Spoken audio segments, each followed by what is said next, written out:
Hi, Professor Navarro here. In this second lecture, we will drill down into two key words you've heard about often in your life: supply and demand. In particular, I'll show you how the forces of supply and demand lead to an equilibrium in the market and thereby setting market prices. Perhaps most interestingly, we will see that the market price reaches its competitive equilibrium at precisely the point the demand and supply curves cross. That's where the forces of demand and supply are just in balance.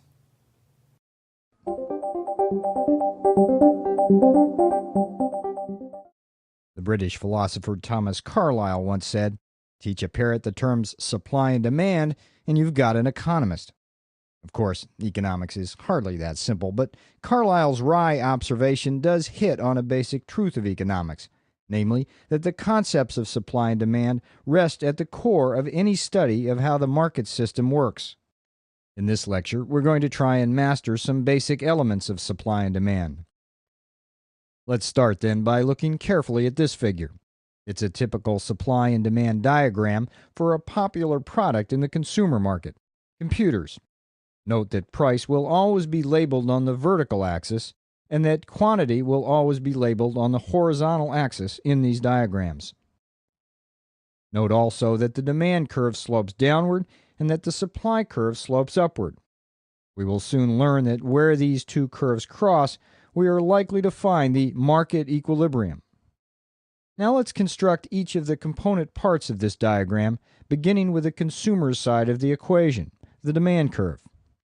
In order to build a demand curve, we've got to have some data on price and quantity. This we have in this table, which provides a demand schedule for cornflakes.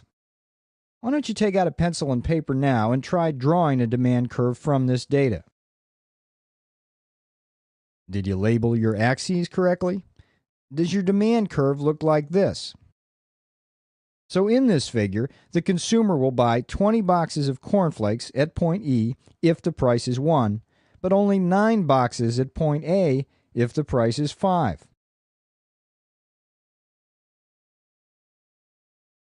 The implication of this downward sloping demand curve is that the lower the price, ceteris paribus, the more units a consumer will demand.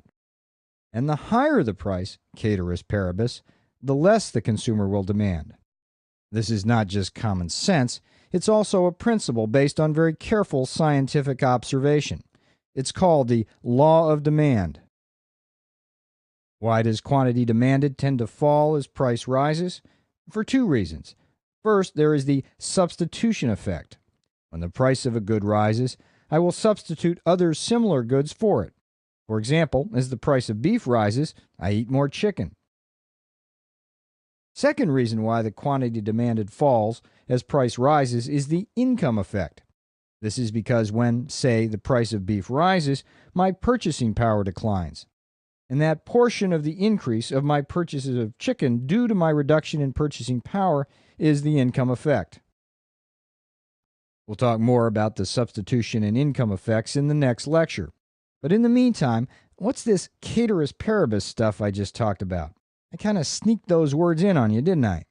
But I did that on purpose because the concept of ceteris paribus is really critical to understanding economic analysis. The words ceteris paribus are Latin for other things constant, and economists often use this ceteris paribus assumption to both draw their diagrams as well as isolate the effects of specific changes in a market. For example, in order to draw the demand curve in two-dimensional price and quantity space, we have to hold the other things constant which also affect the demand curve, things like income and tastes and the prices of other products. These other factors are called shift factors because if one of these factors changes, the demand curve will shift inwards or outwards. For example, suppose the average income of consumers rises. With more money in their pockets, consumers will tend to buy more of everything. Which way do you think the demand curve will shift in this case? That's right, it will shift outward, just as a fall in income will shift the demand curve inwards. So how about a change in another shift factor, the prices of other goods? Think about it this way. Suppose you are analyzing the market for beef and the price of chicken rises. What do you think will happen to the beef demand curve? If you said the beef demand curve will shift out, you're right. This is because beef and chicken are substitutes for each other in the broader market for meat.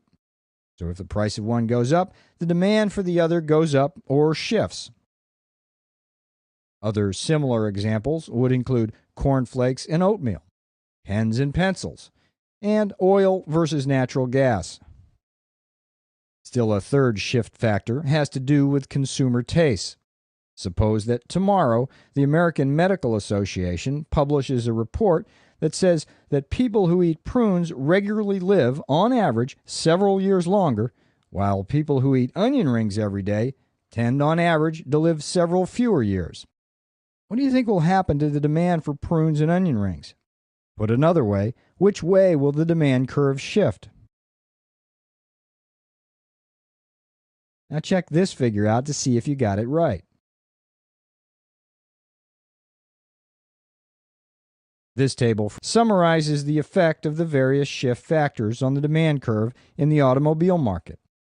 Note that besides income, prices of related goods, and tastes, the table includes two other important shift factors: population and special influences.